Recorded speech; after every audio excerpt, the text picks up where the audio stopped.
नमस्कार, स्वागत है एक बार फिर से आप सभी का आपके अपने चैनल हनुमान सेवा परिवार में। आशा करते हैं प्रभु श्री हनुमान जी और परम पूज्य गुरुदेव बाबा नीम करोली महाराज जी आप सभी भक्तों पर असीम कृपा बनाए रखें। दोस्तों, बाबा नीम करोली महाराज जी अपने भक्तों पर जो भी आशीर्वाद करते, जो भी कृपा करते, उसे एक चमत्कार के माध्यम से जब करते या लीला के माध्यम से करते, तो भक्त को वो क्षणिक घटना इतना ज़्यादा आकर्षित करती कि भक्त बस निरंतर महाराज जी से वैसी और घटनाओं की मांग किए रहता। ये सब इसलिए होता है क्योंकि भक्त को ये लगता है कि जो कुछ उसे मिला है वह बहुत क्षणिक है। वह भूल जाता है कि उसका तो पूर्ण संपूर्ण जीवन ही एक क्षणिक बुलबुले से ज़्यादा कुछ नहीं है। और वास्तव में वो देने वाले परम दयालु, परम कृपालु बाबा नीम करोली महाराज जी आपको क्या नहीं दे सकते, आपको सब कुछ दे सकते हैं और सब कुछ देते भी हैं। फिर भी निरर्थक ही एक भक्त बार बार एक चमत्कार, एक लीला की आशा करता है। वास्तव में तो एक भक्त और भगवान का रिश्ता इस भौतिक जगत के लिए है ही नहीं।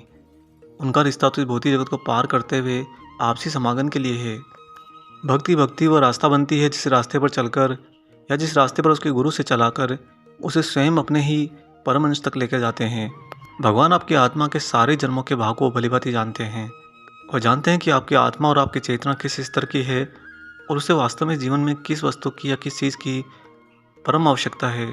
दोस्तों, इस भक्ति का जो रस होता है वह इतना ज़्यादा आनंददायक होता है, इतना ज़्यादा मिठास भरा होता है कि अगर आप जीवन में इस भक्ति रस को एक बार छू भी लेंगे तो आपको बस यही एहसास होगा कि ये पूरे जीवन आप कर क्या रहे थे। बाबा नीम करोली महाराज जी एक ईश्वरीय तत्व के कारण जो प्रथम कार्य और मुख्य कार्य करते हैं वह यह करते हैं कि वह अपने भक्त की चेतना को उच्च स्तर तक लेके जाते हैं। यानी कि एक भक्त के हृदय में भक्ति का बीज उगाना और उस बीज को अंकुरित करके उसमें से एक बहुत ही सुंदर पौधे का निर्माण करना। वह पौधा अपने ही फलों से भारी होकर लग जाता है जब उसकी भक्ति पक जाती है, यानी कि भक्ति का सर्वोपरि स्तर आ जाता है। बीच बीच में कहने को वह मनुष्य जब अपनी भक्ति पर परेशान होता है, दुखी होता है या संकटों में आ जाता है तो महाराज जी प्रकृति की वस्तुओं के साथ में आदान प्रदान करके उसके लिए लीलाएं भी कर देते हैं। और ये लीलाएं मात्र संकट से बाहर निकालना या कोई वस्तु लाकर आपको दे देना या फिर कोई रुपये का बंदोबस्त करा देना यहाँ तक सीमित नहीं है। दोस्तों, महाराज जी की लीलाएं इतनी असीमित हैं, जितना ये प्रकृति का आयाम है बाबा महाराज जी की लीला उस आयाम के भी परे है। आज आपको महाराज जी का एक बहुत ही प्यारा किस्सा सुनाएंगे। अगर आप वास्तव में भक्ति को समझना चाहते हैं और भक्ति के आनंद के रस को पाना चाहते हैं बहुत ही निश्चल और प्रेम भाव से, तो आज का वीडियो आप पूरा जरूर देखिए। ये वीडियो मुख्य इसलिए है क्योंकि इसमें एक भक्त पर ईश्वर किस तरह से कृपा करते हैं, उसके शेष शरीर रहते हुए और उसकी शारीरिक लीला को विराम करते हुए, यानी कि उसके हर अस्तित्व में उसके ईश्वर, उसके गुरु उसके साथ किस तरह से रहते हैं, किस तरह साथ निभाते हैं। आज का वीडियो देखकर आपको बहुत ही अच्छे से ये बात की पुष्टि हो जाएगी। इससे पहले हम आगे बढ़ें, आपसे यहाँ पर एक छोटी सी गुजारिश करेंगे।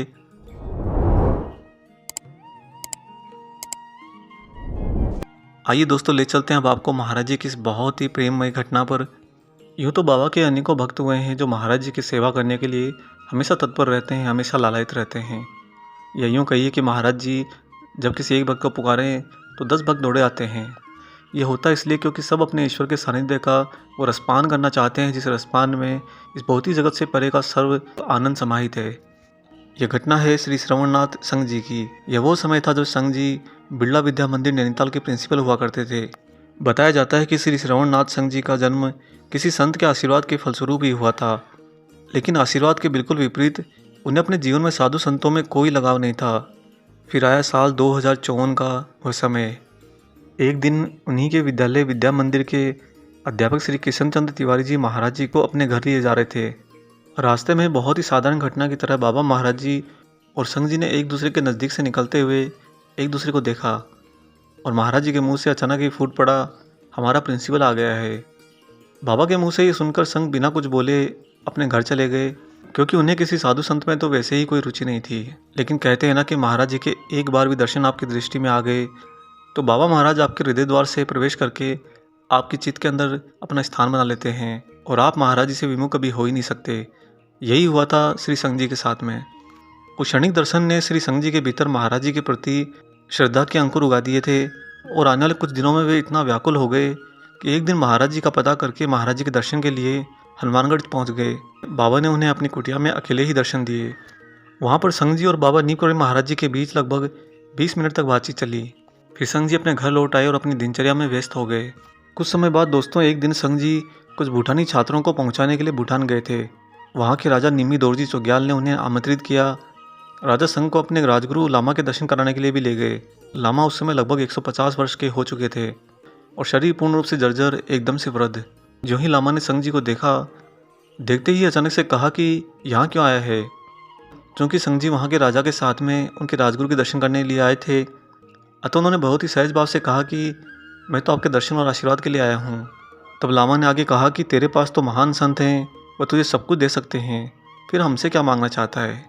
और फिर यह कहकर लामा ने संग जी को बाबा नीम करोड़ की वेशभूषा, डील डोल और रंग रूप के बारे में बता दिया। लामा की वार्ता से बाबा के प्रति संग जी की आस्था और दृढ़ तथा आघात हो गई। तत्पश्चात वापस लौटकर वे महाराज जी के दर्शन के लिए नित्य जाने लगे और बाबा भी कभी कभी उनके घर पर अचानक आने जाने लगे। धीरे धीरे उन दोनों के बीच भक्ति का मार्ग जो है उसकी दृढ़ता बढ़ने लगी और दोनों का प्रेम जो है वो खिलने लगा। भक्त और भगवान का ऐसा प्रेम आपने कभी नहीं सुना होगा। आगे 1962 में संग जी पब्लिक स्कूल कॉन्फ्रेंस में भाग लेने के लिए इंदौर गए थे। तभी वहीं अचानक दुर्घटना घटी और वह लकवे के शिकार हो गए। फिर वहाँ से संग जी लखनऊ के मोती महल आए, जहाँ जाड़ों में उनके विद्यालय के ही छात्र पढ़ने के लिए आते थे। यहाँ मेडिकल कॉलेज में उनका इलाज हुआ। डॉक्टर ने घोषित किया कि उन्हें कार्सिनोमा ब्रेन हो गया है। इस भयंकर बीमारी से संग जी की दृष्टि भी कमज़ोर होती जा रही थी। वह चारपाई पर पड़े पड़े महाराज जी को बस याद किया करते थे और कहते कि बाबा जिधर मुंह फेरते हैं उधर ही ब्रह्मांड घूम जाता है। सन 1963 के मार्च महीने में तिवारी जी संग जी के साथ थे। उस समय महाराज जी ने अपने भक्तों के साथ उनके कमरे में अचानक से प्रवेश किया। बाबा को देखते ही संग जी उनके चरण स्पर्श करने के लिए उठने की कोशिश करने लगे, तो महाराज जी ने उन्हें मना कर दिया। फिर वहीं पर संग जी के बिछोने के पास ही महाराज जी की चौकी लगाई गई ताकि संग उनके चरण का स्पर्श कर सकें।